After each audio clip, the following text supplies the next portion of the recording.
Hello and welcome back to the channel for another College Tier review. Today we're going to take a look at a different toy line, that being a JoyToy, some 1/18 scale action figures. And now I've been, as you know, getting into the Star Wars Vintage Collection line, and I've been loving the 1/18 scale, and I've decided to venture out a little bit because these JoyToy figures look pretty awesome. Originally, I'm not a big Warhammer fan, and that's what they started out making, but now venturing into some of their own sci-fi fantasy designs, I'm really liking them. And I think they fit in pretty well with Star Wars figures, Marvel figures, or G.I. Joe, whatever it is you're into. I think that fit the 3.75 1/18 scale size category beautifully, and they are fantastic figures. And I think these Army Builder packs in particular, which you can get from Jersey Store, check out the link in the description below, are a fantastic way to get these really, really excellent quality figures for a much cheaper price, as they are overall pretty pricey figures in general. But without further ado, let's get into the box of the figure real quick. And then, man, this guy's hefty. So this one I picked up. This is my first JoyToy figure. I think he's pretty cool looking. Just wanted to choose one that could fit into any timeline, whether that be something in like the Marvel universe for Captain America, or something in the Star Wars universe, like to fit in with Mandalorian figures or what have you. So picture of him, pretty cool. He's kind of like a sci-fi army figure. JoyToy branding, whatnot. Cool, another image of him on the back. Again, this is all the toy product shots. And here you can see all their other Army Builder promos and some more legal stuff.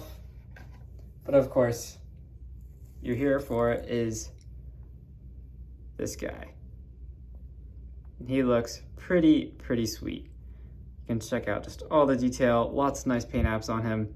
He has a really nice overall matte black finish. I believe he is entirely painted, even the black is paint, which is really excellent. And you can see the poses. He's looking down that scope. He's ready to snipe whoever it is he can find. But he kind of has an interesting vibe. He could be either a good guy or a bad guy, however you want to portray him. Could certainly fit into your collection really well. And for 20 bucks, this guy comes with quite a bit of accessories. So let's start out looking at them. So of course I have him holding his sniper rifle. Let's just set him down for now. With his backpack on, he's a bit back heavy. So here you can see the sniper rifle, pretty nice. I don't think this is painted. This is just black plastic. And then you do have the little kickstand, so he can prop that up, and he's laying on an embankment to shoot somebody or in a vehicle or something, prop his gun up, give him some more balance to aid in his shot. So very nice accessory. He does also come with another fairly large gun, being this one, very sci-fi-ish looking. He actually holds it kind of in the middle here. It is pretty hard to get him to hold it. I will say it takes a lot of fidgeting, but it is a cool weapon. Nice that they included it. Again, nice sculpting on it as well, and it is just a black plastic. And then you do also get lots of different hands. So you get one pair each of a semi-open hand like this one, maybe used to hold like a sword or something. He doesn't come with any weapon like that, but that's kind of the look. You do get one for each side here. Find the other match. Oh, then, yep, there it was. Here it is.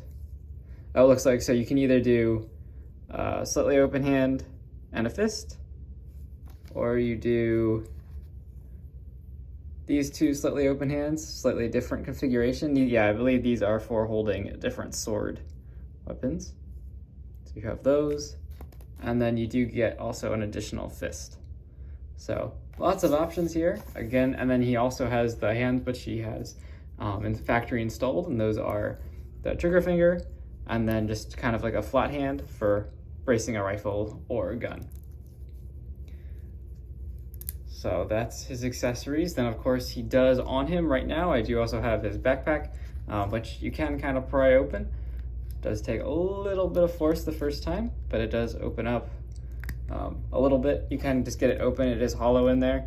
You could try and squeeze something in there if you wanted to, maybe stick in one of his guns, or maybe he has some bombs in there, whatever you would like. So that is a fun accessory. I actually managed to squeeze it on him without taking any joints off, which was probably not the best idea, but it worked out in the end. And then he does also have a smaller blaster in the holster there. Very nicely painted. Again, cool sculpting on it as well. There you go, get the hair off. Very nice. And fits in that holster nice and snug.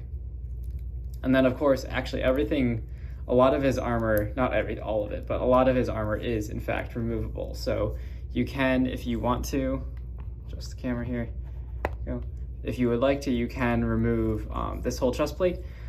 You can see it's clipped on similarly to the way the backpack straps work right there. And you can just separate it from the front halves and pull off the belt and all that. I mean, it does involve a little bit of figure disassembly, of course, but you could do that. And then these shin guards as well are posable, and you could probably maybe slide them off past the foot if you wanted to attempt that. And these parts might slide off as well. Can't quite tell. Those might be fixed. Same thing with these upper shoulder pads. Actually, these definitely do come off. Those do rotate. So you could pull those off as well. So you could kind of actually get this figure probably almost just about fully stripped off of armor if you wanted to. So that is pretty insane for a figure of this size, definitely. And just bring him in here for a closer look. This helmet is fixed. He doesn't have a head underneath that. There is no face sculpted, it's just a head. But I like the look of this helmet, very sci-fi, pretty awesome. And that silver paint looks fantastic, and you can see on his arms, he even has, it looks like a matte black paint, given that that shiny bit there is the plastic color, whereas this is the actual painted arm. And some cool ammo packs and pouches on his waist belt there, going all the way around. Lots of ammo packs for his rifle. And then again, more silver armor on his thighs there. And then you do get the brown on the shin pads and knee guards, and more black painting. So pretty astounding looking figure. And then this backpack, of course, is also painted with the black straps and the brown tan canvas color. It would have been nice if this was actually more of like a real canvas, but it certainly looks really, really good, and I'm sure a real canvas would not have looked as in scale. In terms of articulation, this guy has got it all. It's pretty insane for a, roughly 3 3/4 scale. So he has really dynamic head movement there, of course, on a ball joint, up, down, full side to side. Then he can do the full 360 out of the arms. And right now, of course, his movement is a little bit more hindered because of the strap here from the backpack. If you take the backpack off, you actually can get his arm coming into his chest pretty far. So that is pretty cool. Then you do get just about past 90 at the elbow there, along with the swivel just above the elbow. And you do, of course, get, as you saw, out to pretty far at the shoulder there. I did forget to show that. Then these wrist joints are pretty neat. They're kind of like the ball hinges used on the vintage collection figures. So you can go up and down as they're set right now, and then swivel.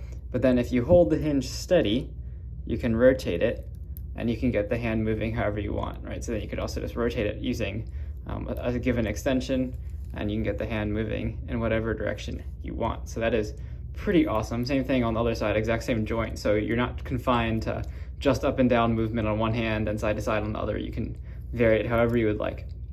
And then he does have really good ab articulation there, nice crunch, and he can crunch back more without his backpack on. There's plenty of articulation there, and he can swivel very nicely. The only thing that's hindering it, of course, is his waist belt, but you get plenty of range of motion there, even with all of this stuff on him. Then he can kick forward to about there is a ball joint. He can't kick back as far, but that's not to be expected. And then he can do split to maybe there. It's not very high. This side's a little bit better for whatever reason. Maybe this joint just isn't all the way in. But yeah, it's about to there, I would say, on the splits. And then you get upper thigh rotation, and then double joint at the knee. I love this double joint mechanism. I think Hasbro needs to incorporate that on vintage collection figures. It's the same, like it's the G.I. Joe idea of articulation, but it works really, really well on 3 3/4 figures as well. Then you do get a nice rocker at the foot. It is a little bit stiff, as I did just open this guy. It rocks the other way as well, really well. And then you do get really good toe point. It can also hinge up a little bit. And then you do also get toe articulation, which is insane. Sorry, this was foot. toe articulation. So you can see how far up that toe can go, which is really useful for getting him into like a running pose or walking pose. It's pretty impressive articulation. Yeah, this guy has the articulation that you want.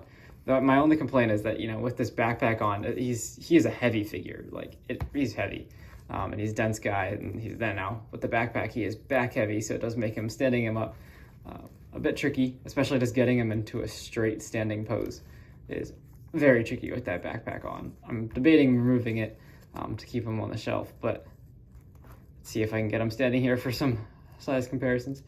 Worked well to have him standing so that he has one leg back, other leg kind of forward. Come on, buddy. Stand up.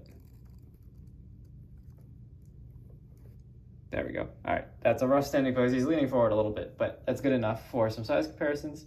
So, of course, Captain America, just because I love Captain America. And then we got Stormtrooper, Death Trooper, Stormtrooper, Mandalorian figure.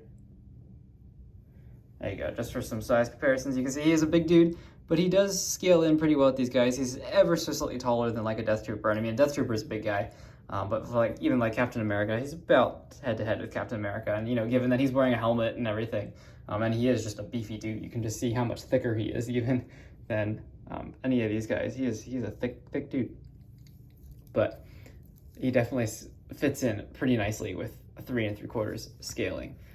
This is I think a fantastic release from JoyToy. Definitely recommend, if you haven't bought any of these figures yet and want to give them a try, definitely recommend these Army Builder packs. Check them out at Shazzy. But I'm definitely going to probably start investing in this line as well. I don't have any money left to do that, but, you know, save up and maybe get some of those mechs. Those look pretty awesome. But thank you for watching as always. Please remember to like and subscribe to the channel if you want to see more of these videos. And check out my Instagram so you can stay tuned to the latest updates. Until the next video, I'll see you then. Thanks for watching.